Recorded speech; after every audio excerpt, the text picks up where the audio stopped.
Hello, everybody, and welcome to the Craig Carton Show. Tyrone Johnson in for Craig. He will be back on Monday, and you're seeing me not from normally the beautiful confines of our studio in New York City. I'm down at the Jersey Shore, Wildwood, New Jersey, at Fairview Social. So excited to be out here today, and we're going to talk about everything like we always do, but it's good to get some sea air injected into the show as we count it down to Team USA versus Australia at 3 o'clock. A lot to get to, and we have to start where we start, and that is the Knicks, the biggest thing going on, the parade yesterday. You look at the estimations, you hear anything from 4 million to infinity people. Look at this cover right here from the New York Post. Great job by them, of the City of Love. It was great to see the outpouring of emotion and everything going on with the show. It was just tremendous. It was just tremendous, okay? Tremendous to see the city like that, to show all the love, everything happening, going on. Now, I am not a Knicks fan. I've said that. But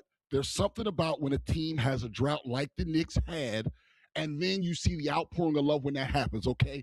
Boston, for example, can never have this again because they've won so much. You have to wait 50, 60 years for Boston to have the feel of what New York had yesterday. There's certain cities there that it could, but there's certain cities where it just absolutely can't. L.A. cannot have a parade like New York had yesterday. Maybe Seattle. Seattle couldn't, even though the Mariners, because they just won. It takes a long drought to have that kind of love. And unfortunately, the person who put it best likely is the mayor of New York, Mr. Mondani.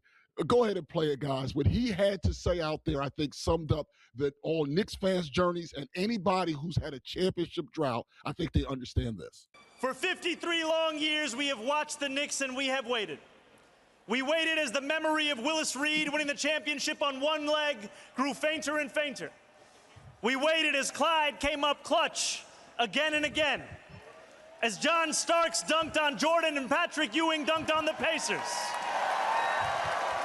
as Bernard King scored 60, as Charles Oakley pulled every rebound within reach, as Spike got in Reggie Miller's face, as Allen Houston put up a shot against Miami that hung in the air for an eternity, as Larry Johnson gave us the four-point play heard around New York, as Starbury traded threes with Kobe and then sold sneakers every kid could afford, as Nate Robinson stuffed Yao Ming, as the city came alive watching Linsanity, and as Melo lived every Brooklyn dreams when he came home and made MSG feel like the center of the universe once again. Just tremendous right there. And that history, and I know there's some people who are critiquing the speech. I don't care what he prepared. I don't care if 100 different writers wrote it. That sounded to me like a New York Knicks fan. I think I work with a bunch of Knicks fans who really enjoyed that right there. And that's what made that so special, is that he met the moment, and it was about the fans and what the fans have gone through. Too often anymore, I think, with sports, it becomes a business. And don't get me wrong, the business of sports, there's conversation to be had there. But a lot of times you have people making thousands having to worry about the money of somebody making billions. And I just don't understand that mentality. It's about the fan. It's about the regular person that turns their TV on, because the vast majority of people go to one game a year, no games per year. It's about the fans, and that's what it was all about. And also, so many times it's about the players during the parade. But one player, I guess he wasn't famous enough to quite be in the parade, show the people what went on yesterday with Tyler Kolek. Like, I mean, look at this. He's a player on the team. They thought he was a fan. Like, look at this. They're gripping him up. He's like, they needed to give him some sort of lanyard. The only player who apparently needed a lanyard at the parade. I mean, this is hilarious. Like, there's so much going on. I love when moments like that happen. Was he too tuned up? Like, what is going on there? That was just completely awesome. Completely awesome. And the parade was great. And I'm not ready to turn the page. I know the city's not ready to turn the page. And the NBA, with the draft coming up very quickly, I don't know if we're ready to turn the page to the offseason yet, but we kind of are forced right now. We're kind of forced. Now, we have one more video of the parade stuff I want to show before we have to kind of start to inch forward, okay? And this was just incredible. People are great climbers. Like, all of a sudden, most of New York became Spider-Man. Look up how high everybody is on the light post. People were twerking on those light posts. I mean, when you had to keep getting higher and higher and higher and higher, I thought this was incredible. Look at the sea of humanity at the parade. Just purely incredible. Congratulations to New York City. Congratulations to all the Knicks fans. And keep on partying at least till Sunday, and then you'll get the Sunday scaries because you got to return to work. But how did people become so adept at climbing? Like, I have to ask myself, when was the last time I climbed anything for any reason? I don't go around climbing. Okay, I don't even use ladders. Yet New York people, anytime there's a parade, people find a way to get up high. And that was just incredible. Now, we do at some point have to turn the page. And one of the lazy things that happened, we were talking about before the show, is people start to say, can you be a dynasty? Can you win unlimited and things like that? How much winning can you do? That's the first thing they talk about a lot of the times. They can't just live in the moment, see what's going to happen in the draft, see where Giannis lands, all that stuff. There's a lot of moving parts, obviously, in the NBA. The NBA is not going to look the same as it did this year. But more importantly, this Knicks team has been unique in that while Brunson played like a superstar, they weren't one of those super teams. They weren't star-studded. They were underdogs. That will not continue. But James Dolan went on WFAN the other day with Craig Carton, who obviously is normally here. He'll be back on Monday. And he had to say this, and I think this affects and should kill, to me, any of the dynasty talk. We're willing to stretch, right? But there's certain things in the NBA that you have to be, suicidal to do, and we're not going to do those. One of them was called the second apron. Cannot go into the second apron. We're willing to stretch, right?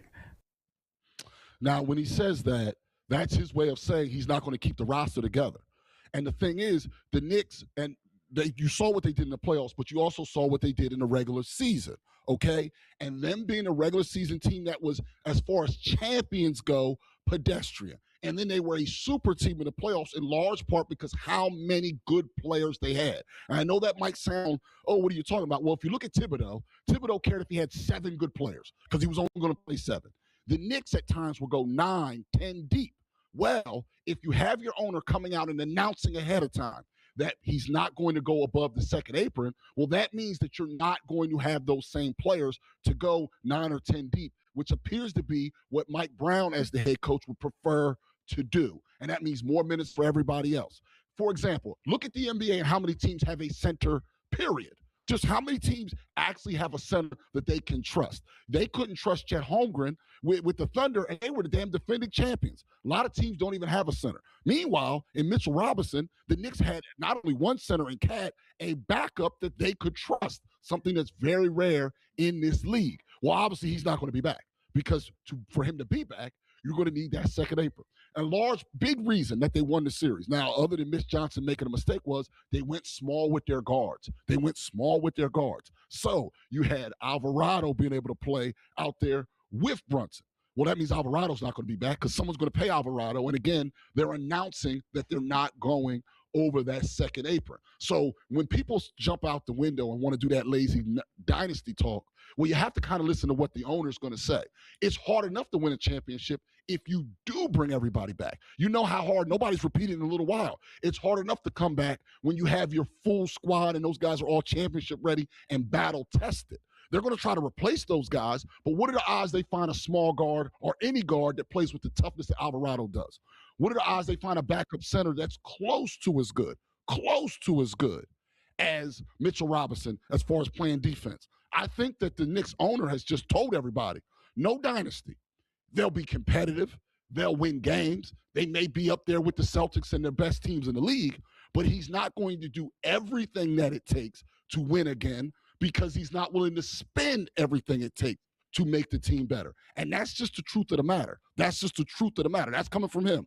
It's not my money, and I'm not a Knicks fan, but I will say it's disappointing to hear before the party's over already we're not going to do everything we can to win when you know there's teams out there hunting for Giannis. You know there's teams like the Celtics and the Heat hunting for him. We know what's going on out west with the Lakers and what the Warriors are still trying to do with their old squad. I think that that's disappointing for Knicks fans, but at the end of the day, no dynasty, and the owner is the reason.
Welcome back to the Craig Carton Show. Tyrone Johnson here live from Fairview Social in Wildwood, New Jersey, down at the Jersey Shore on this Friday. I hope everybody has a tremendous weekend. Now, we have not talked a lot of baseball on the show recently, in large part because the Knicks playoff run and how exciting it was. It really took over everything.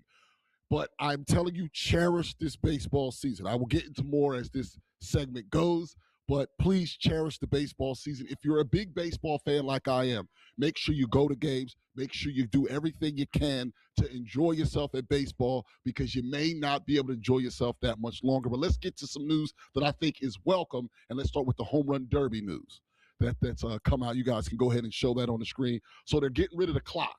And that's the most important part, as you see. I think it's going to be on Netflix this year. They're going to present it differently. And if they made this suggestion to get rid of that clock and all that stuff that the fans, no one asked for, no one seemed to like, I think that's some really, really good news. And here's the weird part. At the end of the day, the home run derby is much more entertaining than the MLB All-Star Game. It just is NBA All-Star Game really stepped up, and maybe baseball steps up in some way. But the truth of the matter is, this All-Star Game is this home run derby is the best spectacle. It's better than dunk contest, three-point shootout. I don't think anything touches it. So that's great that they're fixing it up, changing the rules that you just saw on the screen. Fantastic for the home run derby. And again, enjoy this year's All-Star Game, because my gut is saying that there won't be. But good job on them, and I think Netflix will do some fun things that probably us really big baseball fans will complain about, but the casuals that only half watch, I think they'll probably enjoy it, and then we'll argue about it after the fact. But here is the much, much larger issue, because I don't think there's going to be a baseball season next year. And if it is, you're talking about 80 games, 60 games like the COVID year, and you can go ahead and put on the screen another reason why. What they're basically doing now is saying to gut the minor leagues, to go with the NFL method, basically getting free minor leagues by making all players go to college, and now creating an international draft. So now the slotting system will change as well for how they get the international players. So, and that works both as far as the young Dominican players that they get for no money that they end up putting in the system. Teams like the Braves have mastered that. Or you see with the Dodgers and Seattle and what the Yankees have done over the years, getting the international players where they play the slotting fees. They're trying to change all of that basically to get cheaper talent, okay? And the players can't say yes to this. They can't. And you'll go, well, why? Why can't they say yes to this? They can't say yes to it because it's terrible. They can't say yes to it because it's also bad for the fans, okay? You know how many players that we watch right now did not go to college, okay? And we know baseball's different than the other sports, and it was collectively bargained to be that way. In the NFL, the reason there's 3 years out of high school rule, so there's redshirt sophomores and juniors in the draft, is because the players and the owners agreed, okay? The NFL players recognize, one, the physical maturity it takes to come to the NFL, which is different to some other sports. Most human beings on earth, even elite human beings, are not ready to take the pounding of an NFL season at 19 years old. So it was actually beneficial in that way. But how many 18 and 19-year-olds over the history of baseball, maybe not as much now, but in the history of baseball, we've seen guys come up and hold their own at 19 years old. We've seen it. We're seeing it right now with the Pirates. We're seeing young guys able to step in, because physically baseball's just not the same game as football. Well, now they're making it to where you'd have to go to college. Well, the college rule, there is no one and done currently. And no, there's no note of that. So now a person could go into the draft right now out of high school, get some money, get big money if they're a top draft pick, go into the minor leagues, get to the majors in a short amount of time. What they're basically saying is no more of that ever again. They would all have to go to college. You have to stay at least 2 years at college, and then you would enter the draft. And the reason is solely because they don't want to pay for minor leagues. Well, think about all the small towns. So when you're talking about the big cities, you'll say, well, so what? If you're in New York, if you're in Philadelphia. But there's a lot of minor league teams in a lot of smaller areas that are suburbs to those big cities. The Trenton Thunder for many years, Somerset Patriots, a lot of people around it, that's in the Northeast, but all over. Reading, Pennsylvania, a bunch of players, a bunch of places where the minor league kids play there, and the fans go and they enjoy baseball, and the players are getting paid. They're basically saying, we want to put a cap so you don't make your money as far as in the majors, and now we want to put a cap and basically eliminate a bunch of the minors. How does that help one, the players in any way, and how does that even help the fans? How does that help me that I can't have a phenom come out of high school, go 1 year in the minors, and boom, be on a major league team in May of that next year, in June of that next year? They're taking all that out because you'd have 2 full college years. How does that help anybody? It's only a money thing. And then if you're asking yourself, well, why should the players care about that? Because it affects them. You can't only worry about yourself. It's about paying it forward. That should be people's thought process in life, period. And the owners know this. The owners know this, and they've known it. They know that a certain amount of you are automatically, out of reflex, going to go after the players no matter what and blame the players. And even though you'll in your job, you'll never blame the boss. You will always blame the boss, and you won't blame your coworkers. And this one, they'll get everybody to blame the labor force and go ahead with whatever. The owners are safe. They're just trying to do things normal. Of course they should have a cap because somehow you think that helps you. Oh, well, it made ticket prices. That's not going to help you. I'm going to tell you, they're not going to lower ticket prices from this. They're not going to make it better for you after this. This is the bottom line. The owners are going to be the reason that there's not a baseball season next year. The owners are going to be the reason that there's not a baseball season next year solely. It is not the players. What the owners are asking is unfair. What the owners are trying to force upon you is unfair. What they're trying to force upon the players is unfair, and it will not save you as a fan a dime. If you're paying $40 to park, you'll be paying $45 next year. You're paying $50 to park, you'll be paying $60 the next time there's baseball. It's not going to help you as a fan at all. Don't think your beer's getting cheaper, your popcorn's getting cheaper. None of us getting cheaper. The only person who will benefit from that, the only people are the owners. The players will suffer from this. The young players who are coming up will suffer from this, and the fans will get nothing from it. Do not fall for the banana in the tailpipe. Do not fall for the okie doke. These people are trying to manipulate you. These billionaires are trying to manipulate you into believing that they're poor, and therefore you, even though you pay a bunch of money to go, and you will get no relief from your pockets, and the players will take less money. So do the math. They bring in the same amount or more because they raise prices every year. The players get less. There's less young players getting money, and the fans are paying just the same amount. Who gets all the money then? Who gets all the money then? The owners are going to get all the money. This is corporate greed in front of our faces. I'm begging you, do not fall for it. This is corporate greed in your face. They're going to ruin baseball next season, and it will not be the players' fault. It will be solely the owner's fault.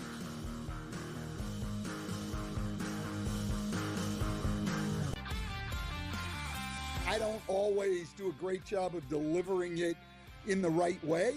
I will admit that. But I think overall, when you're honest with people, they know they can trust you. That, I think the last thing you want to be is somebody who BS's people, and then they don't know if what you're saying is true, if you're manipulating them. Outspoken with Dan Cilio. Only on SportsGrid.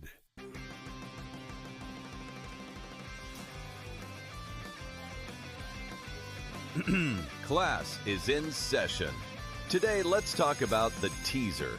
A teaser is a multi-leg bet where you shift the point spread in your favor. You get better numbers, but every selection has to win. It doesn't matter what you bet if you don't have the insights. Tune into SportsGrid and get ahead of the class. Wembanyama goes to the park and plays chess against people. I saw him come in with a book today. Yeah. He walked in with a book, Kevin. He had a bunch of books in his hand. I was thinking to myself, I'm like, he's the only NBA player that actually walks in with a book that actually read it. Yeah. It's a good take. Yeah. Shot of LeBron. Listen, I couldn't help it. I knew that I was trying to cut you off before you said the name. In-game live, only on SportsGrid. Hey there, it's your buddy Craig Carton. If you're trying to find out how to get all the great content that me and Tyrone Johnson give you every single day, here's Tyrone to tell you how. You can subscribe on Apple Podcasts, YouTube, Spotify, and of course, Amazon Music as well. We're at all four. That's right. It's the Craig Carton Show podcast every weekday morning live at 11, replayed at noon on YouTube and on SportsGrid throughout the country. Check it out.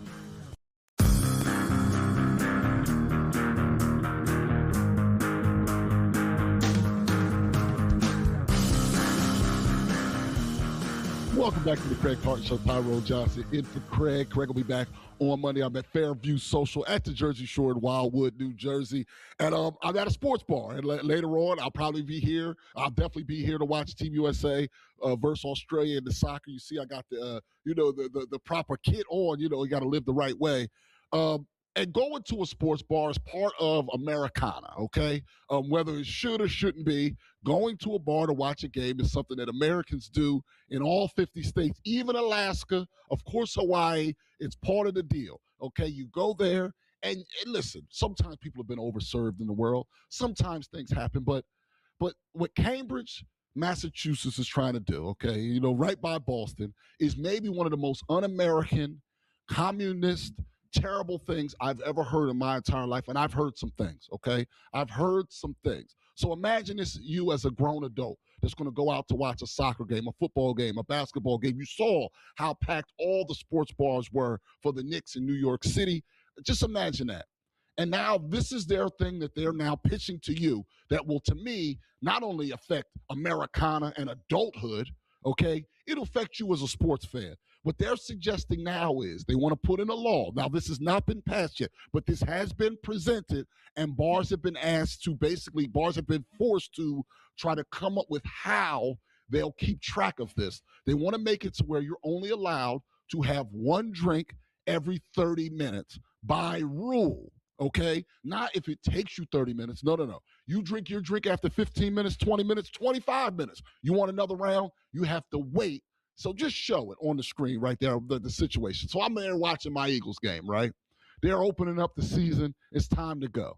And now they'll have a 30-minute clock, as you see in the background there in the graphic, and then I'm not allowed to have another drink until that 30-minute ends. Well, what about this? Out here in Wildwood, New Jersey, there's a thing called rally shots, okay? I don't know if everybody knows about this all over the country. But if the Eagles are down and you're out here at Fairview Social where I am in many places, okay, like my buddy Jay and Sarge and all my people, you'll do a rally shot. Now, we have kept track of rally shots. Rally shots work anywhere from 76 to 81% of the time. So if we didn't do the rally shot, you know what that means? Well, obviously, we now can't have a drink for 30 minutes. Well, obviously, the rally shot is a add-on to the drink that you have. So that wouldn't be allowed. Think about what that does for you. I know everybody has different traditions. When some people have a beer and a shot. Nope, can't have that. One drink every 30 minutes. They say that this law, if it passes, will be the most intrusive in the country, even more intrusive than Utah. Yes, where you might have to get a membership to drink. There's all these rules to be able to drink, but no one says that you got to wait every 30 minutes. What kind of mess is this? And I got to tell you, if Cambridge passes this, all sports bars should leave. Okay, you have to leave the town. All people should leave. What kind of place in America tells me how often I can get a drink if I can handle my liquor? Now, you're going to say, well, to keep people from getting too drunk. We already have things to keep people from being too drunk. Bars are not supposed to overserve you. Many places have security.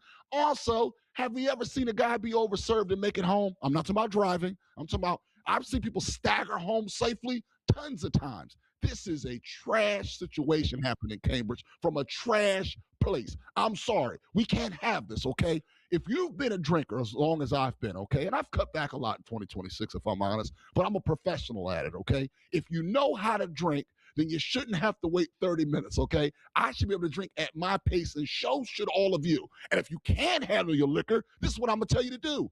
Don't go out. You got to drink in the house. But this is a ridiculous situation. Here's another thing I'm going to say out loud. If this passes, I'm setting up an illegal speakeasy in Cambridge. I'm saying it ahead of time because nobody's going to try to stop you. No cop would arrest me for this. This would be one of those things where a jury would be nullified. How could you charge me with this? I'll set it up with TVs like a sports bar, and it'll be just like a sports bar, but the only rule is you can drink when you want to drink.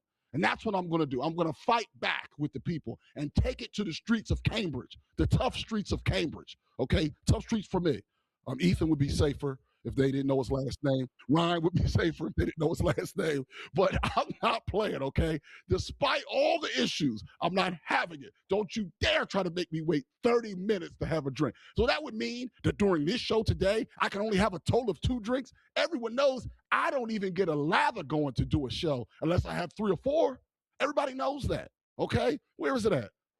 This is already number 6 for me, okay? You're going to wait for every 30 minutes. It's ridiculous. What are we doing here? What are we doing here? And I want to talk to that person personally. I want to have you on the show. I'll make an executive decision. Craig won't fight me on this one. If you want to come on the show on Monday and explain to me why your stupid idea was allowed to see oxygen, was allowed to see the air, let me know, and we will have you live on the program on Monday to explain yourself, because you're not American.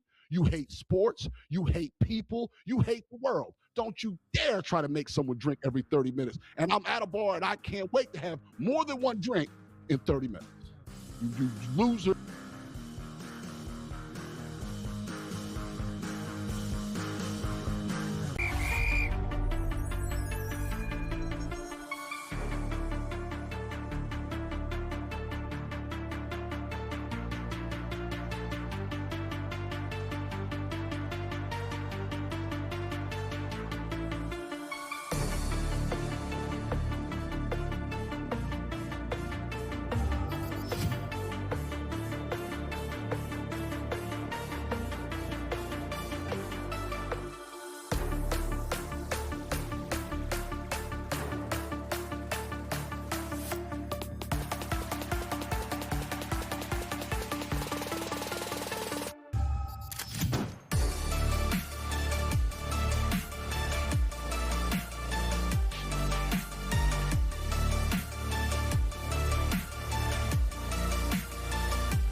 Welcome back to the Craig Carton Show. Tyrone Johnson in for Craig. Took the show on the road. No, not today. In our studios in New York City, down at the Jersey Shore Fairview Social in Wildwood, New Jersey. And listen, if you want to have us take the show on the road in the immediate future, let us know, and maybe that could be worked out. Contact our friends at SportsGrid. Maybe we can come out at your facility and take the show on the road and have a lot of fun for the hour at your facility. Now, you see I had to change up my clothes here. I had a little more accessories for the second half of the program, as I have my World Cup bling. We're about to talk about the FIFA World Cup. Team USA plays at 3 o'clock today. And I'm watching it. Ethan's been watching it. I was talking to him before the show. I've really enjoyed this World Cup. The soccer is fun. I recognize we keep talking about, real fast before I get into the meat of the matter, I'm getting a little annoyed with people who just want to yuck somebody else's yum.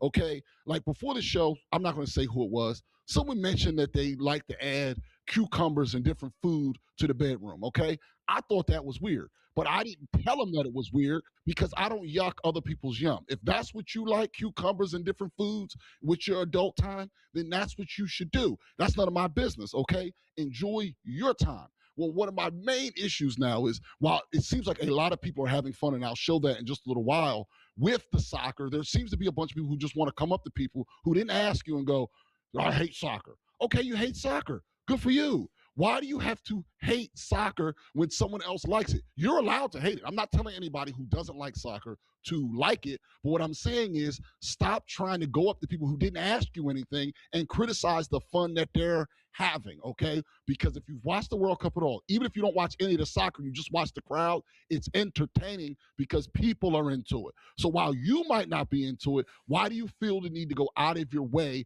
to hate on it? Stop doing it. I find it to be stupid. I find it to be unbecoming. Like, do you do that in every part of your life? Like, if you're sitting there eating a turkey sandwich, and someone's having an Italian hoagie, do you go up to them and go, I hate salami? Like, you don't do that because you're not a psycho. Yet all of a sudden, soccer makes regular people act like psychos. If you don't want to watch it, don't watch it. But other people that like to watch it, and there's millions and billions of people who literally watch it, literally leave them the hell alone. They should be allowed to watch what they like, okay? This is stupid. In any other situation, we wouldn't care, okay? Stop it. Also, real fast, soccer fans, you have to be a lot more welcoming. You can't act like hockey fans, okay? You can't act this way. Obviously, during the World Cup, there's going to be a lot of people who don't normally watch soccer that are going to watch it during this time.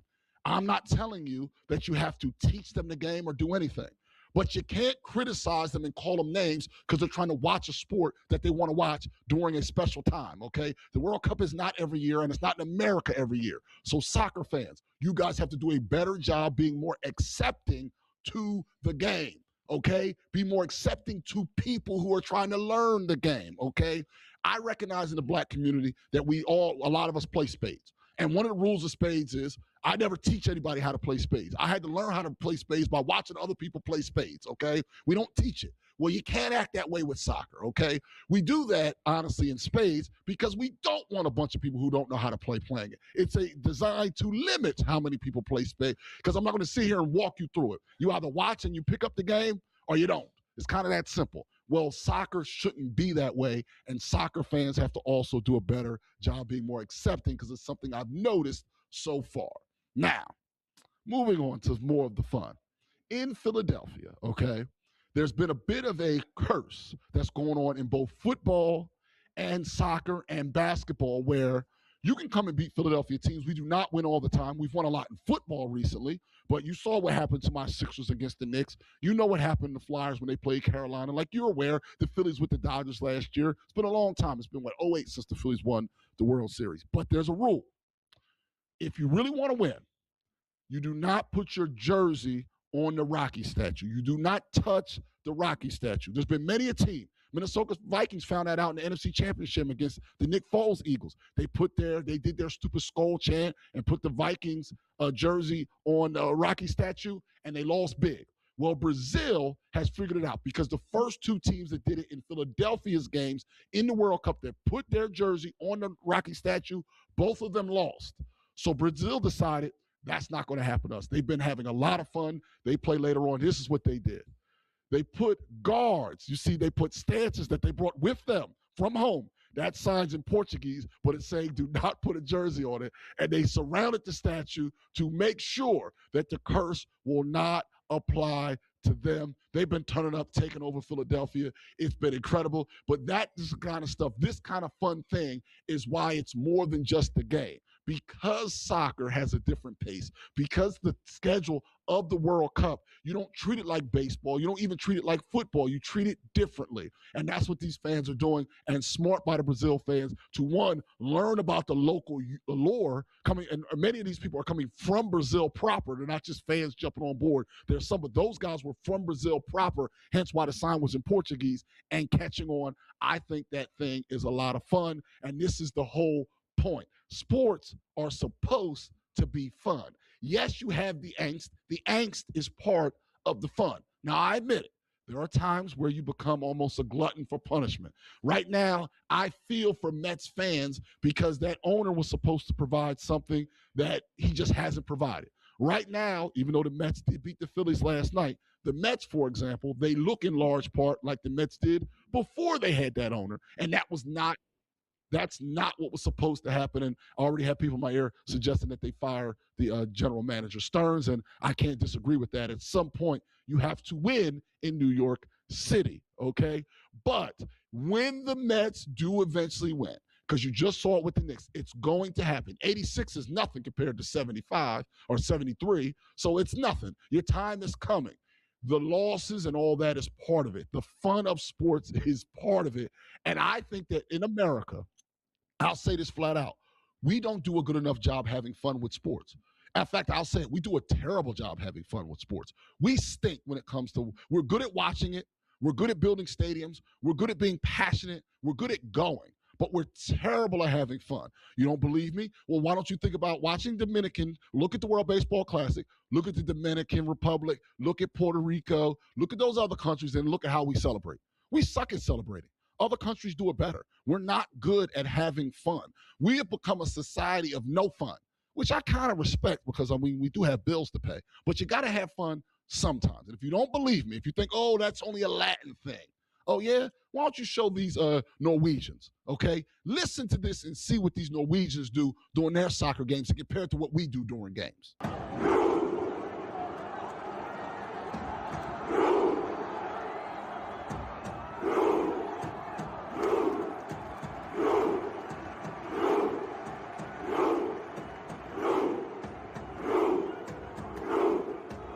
Awesome.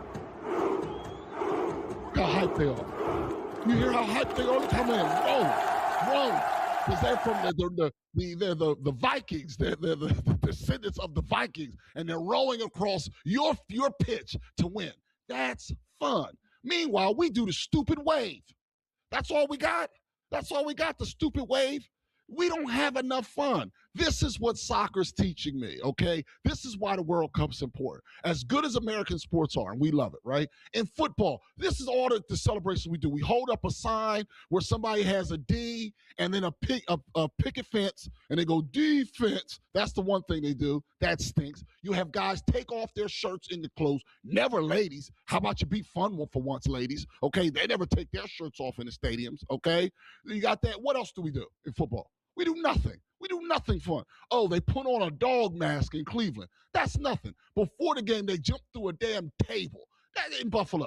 That's nothing, okay? That's nothing. There's nothing fun happening with the Giants and the Jets before the games at MetLife because people don't like that stadium. Philadelphia is great for tailgates, but once the game starts, it's all the same. You cheer, you boo, we sing a fight song after a touchdown. We need to do better with our celebrations and things like that. We need to have more fun with our American sports, with basketball, with football, baseball. We need to have more fun. Look at what other countries do to celebrate just being at a game, just being out there. Look what they do and compare it to what we do. We need to loosen up a little bit and enjoy sports a lot more. I appreciate the World Cup for nothing else but adding that part of it, okay? It's adding a lot, okay? It makes me realize that when it comes to sports, we're not doing a good enough job, we're not having enough fun, and we're the best country in the world. Let's be more creative and do more.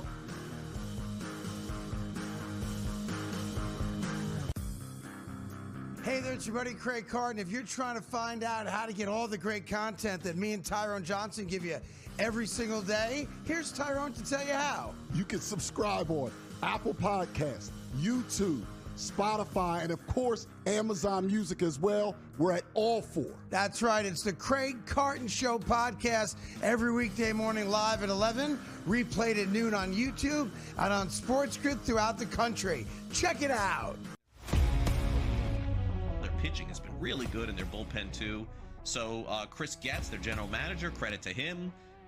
This guy was getting pounded a couple of years ago for decisions and everything like that, but man, it is seemingly working out. The fans, by the way, all of a sudden are pouring in there. Their attendance is on the rise too. So a great sign that the White Sox are in this thing. Now, long term, I don't know. Like, is this a postseason team? Is it a deep postseason team? Pro Baseball Today, only on SportsGrid.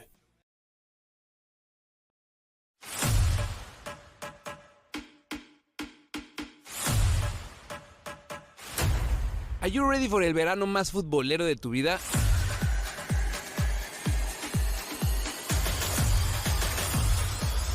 Latination Football Club turns into Copa Nation, our live stream experience every day, de lunes a viernes, 11 a.m. Pacific and 2 p.m. Pacific as well. Checking in after the games. In that slot between games, we got you, my friend. We're going to have celebrities, legends of the game, content creators, and a bunch of our friends that are going to keep you entertained and informed, letting you know what's happening all across the 3 countries that are going to be experiencing this crazy, crazy football tournament. Don't miss it. Copa Nation right here on Latin Nation every day. Check it out.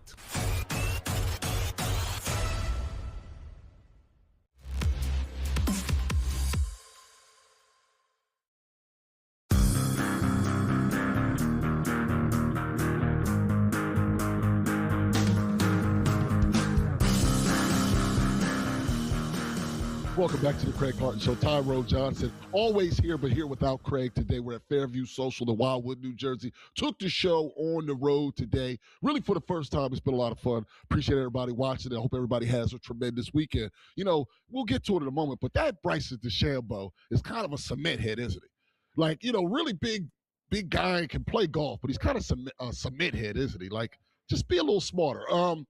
Yesterday, I saw there were a lot of people getting upset about when I talked about how Wemby's the face of the game and Jalen Brunson is Finals MVP, but he's not the face of the game, and that's just how it goes.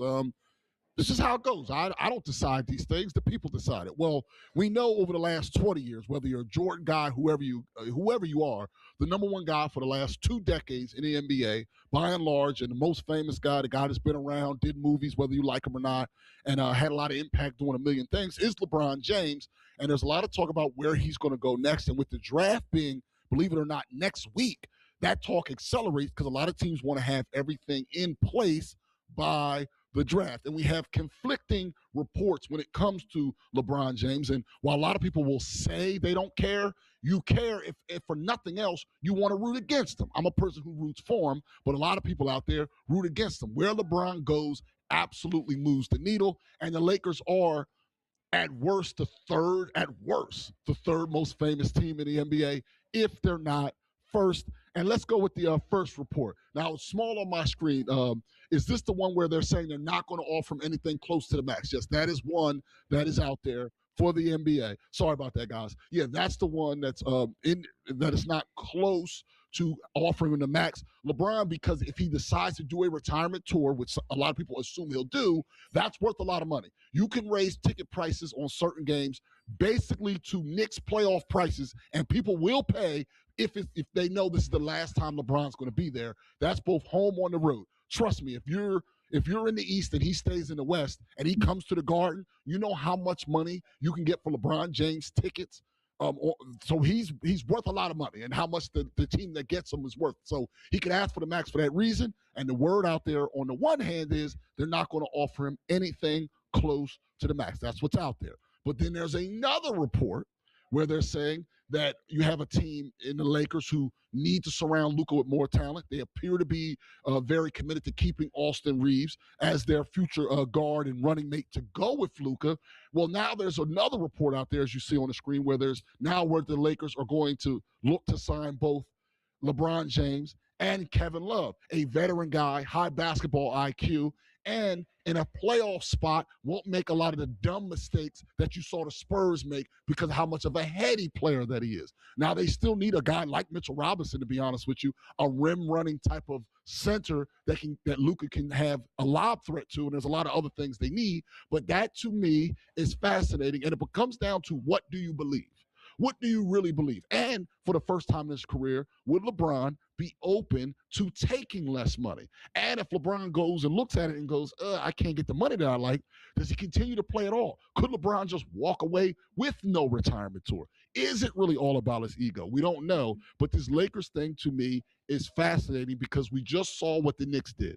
We know that the Spurs aren't going anywhere. We know the Thunder aren't going anywhere. And we know Giannis is going somewhere. Okay, he's not going to stay with Milwaukee, and that's probably going to happen by the draft. Where if he goes to Boston, that's a problem for everybody. If he goes to Miami, I don't know how much of a problem it is immediately, but there would be, but obviously the power structure in the NBA then changes. And then the other part that appears to be out there is that if LeBron does not go back to the Lakers, and you've just seen basically one report saying if he's coming back for a lot less money. The other one says he'll be back and have a guy he won a championship with. So it's really a lot of things, a lot of smoke out there. He would then go north in California and try to go with the Warriors. And yes, that would be a very old team, but tell me you don't tune in to watch Curry, LeBron, and Draymond. You do. Now, I don't know if they can win a championship, but they become must-see, and you're not going to outthink that team. So this whole thing has been very, very fascinating, and where LeBron goes, it does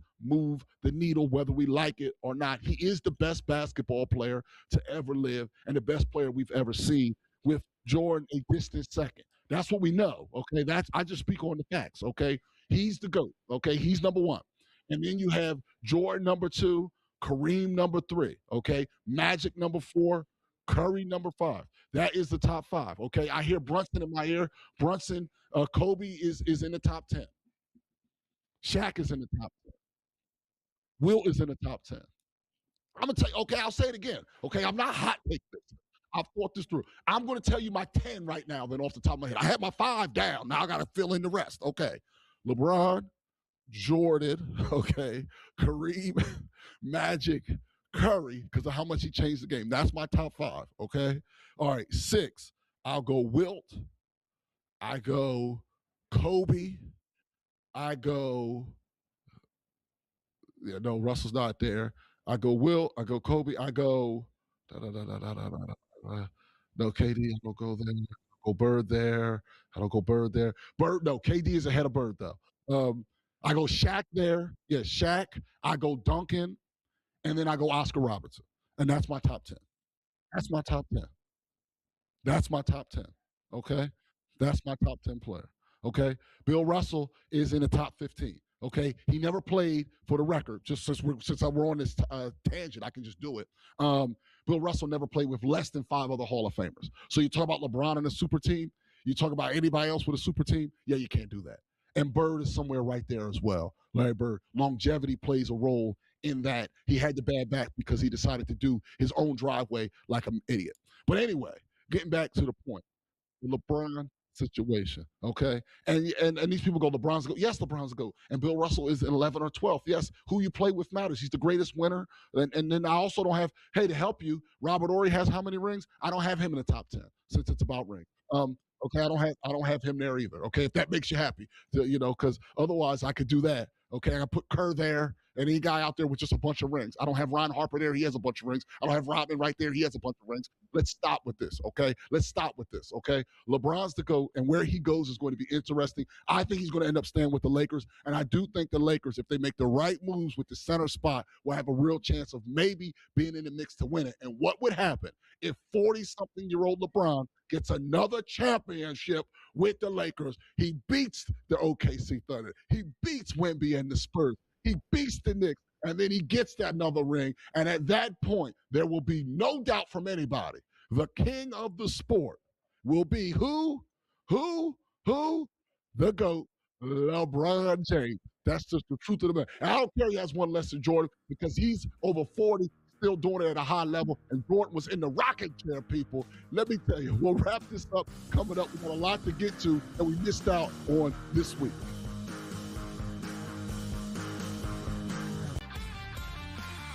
I don't always do a great job of delivering it in the right way.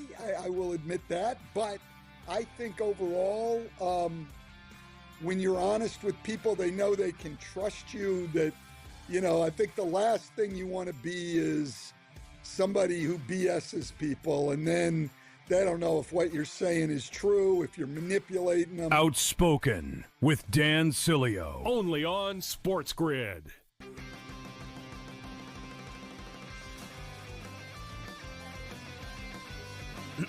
Class is in session. Today, let's talk about the teaser. A teaser is a multi-leg bet in your favor. You get better numbers, but every selection has to win. It doesn't matter what you bet if you don't have the insights. Tune into SportsGrid and get ahead of the class. Wembanyama goes to the park and plays chess against people. I saw him come in with a book today. Yeah. He walked in with a book, Kevin. He had a bunch of books in his hand. I was thinking to myself, I'm like, he's the only NBA player that actually walks in with a book that actually read it. Yeah. It's a good take. Yeah. Shot of LeBron. Listen, I couldn't help it. I knew that I was trying to cut you off before you said the name. In-game live, only on SportsGrid.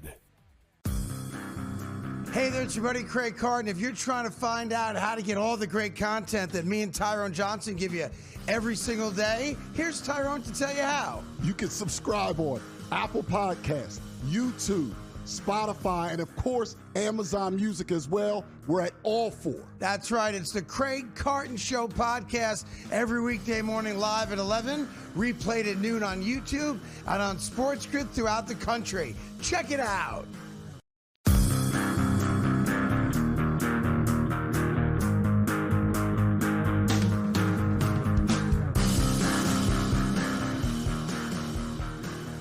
Welcome back to the Craig Carton Show. Tyrone Johnson out on the road at the Jersey Shore, Fairview Social in Wildwood, New Jersey, wrapping up the show. And there's a lot of things we didn't get to this week because the Knicks winning the championship and then having the parade was so dominant and so much going on. One thing, the U.S. Open started yesterday. This Wyndham Clark guy, -7, out of nowhere, just killing everybody. Xander Schauffele's -3, Stevens -2, and then you have McIlroy, Morikawa, and a lot of top guys right there in -1. That's right there in Westchester where they're playing right now.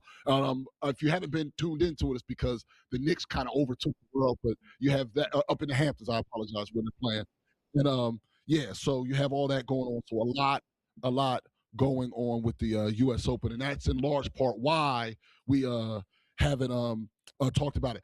Got some news. 3:00, Team USA. Obviously, I have everything on for the game. 3:00. They're saying Pulisic will play.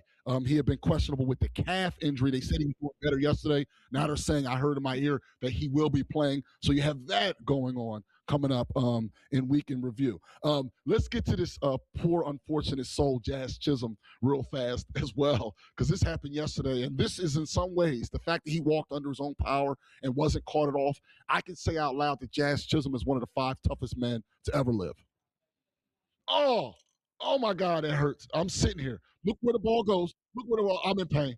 Oh God. Okay, so he fouls the ball off the ground, and unfortunately, it looks like still going about 90, right into the family jewels. I don't know if Jazz Chisholm already has children. I hope he does, because it's not a lock that he'll still be able to. Well, like, look at that right there. And just imagine, okay, you're in there, and there's, I was watching this live for some reason last night with the soccer and everything else, and they were saying that a lot of modern infielders don't wear cups anymore. And a lot of his teammates were laughing at him. There's nothing funny about this. And he went down hard. I don't know if it was hard. I hope it wasn't. He went down soft, and I hope he can come back. But I was told that a lot of these guys don't wear cups anymore, so I think that hit him pure. And then they cut to his teammates, and they were like laughing at him and stuff. Like, that was wild to me. Like, there's nothing funny about that. That man might not recover. He can't be in the lineup tonight. And the fact that he walked off, I'm calling my attorney if that happens. I'm suing the baseball manufacturer. I'm suing the bat company. I'm very upset if something like that happens to me. Flat out. I'm just telling you. This is something that I might buy. This is awesome. So first you had in New York City, if you saw, where they painted the subways orange and blue, and they have dictated that the ones right around the Garden are going to stay like that at least until they win another championship, which means what they're saying is they're going to stay forever. Look at this trash can. I'm sorry. This is awesome. I'm just sorry. This is incredible. Like, I'm not a Knicks fan, but the orange and the blue, it just goes. Like, are these available, or are they just putting them around the city? Are these available for purchase? For sale? I think I have to get one. I think I have to buy one. I'm sure there's going to be back order. There's going to be 1 million of them. But and don't say I'm not allowed. I'm allowed to buy cool stuff. I work in the national media now. I don't work in Philadelphia anymore. I'm a national person, Ethan. You're talking to a national talent right now, okay? I should be allowed to do it. No, that is purely incredible, and I love it. And then one more thing I want to play from the parade this week. We've played a lot of stuff, but Alicia Keys, I mean, she's in there, and we know the song The Empire State of Mind. We know how big it was when the Yankees won in 2009. Fast forward to the next championship in New York City, and go ahead and play it. I'm gonna make it by any means. I got a pocket full of, baby, I'm from New York. Concrete jungle where dreams are made of. There's nothing you can't do. Now you're in New York. Look at the crowd. These streets will make you feel brand new. Big lights will inspire you. Here in New York. from New York going crazy. He was a kid in New York in 09 when this song comes out.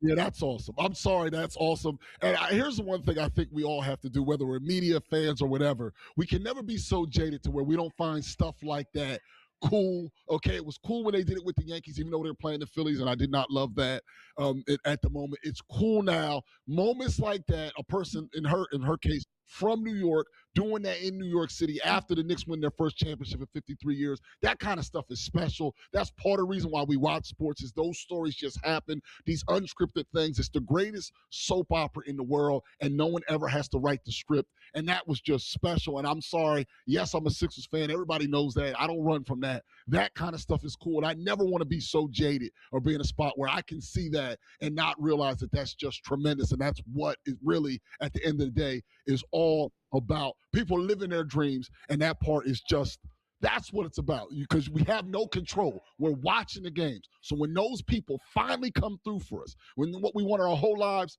it's just special. It just really is, and it's good to see the outpouring of emotion from everybody out there. Do not take sports for granted. They're a lot of fun, and especially baseball, because, again, I don't think you're going to have a season next year. Thanks to everybody here at Fairview Social. Thanks to the crew back there. Everybody, you have a tremendous weekend. We really appreciate you, and we'll talk to you on Monday.